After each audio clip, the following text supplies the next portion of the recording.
Opo kuat nampani tresnaku ditakonmu.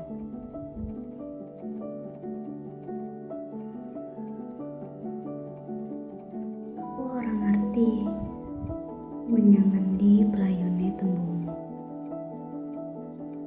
Ngetan utawa ngulon, munggah utawa mudhun, nyiwa utawa nengen.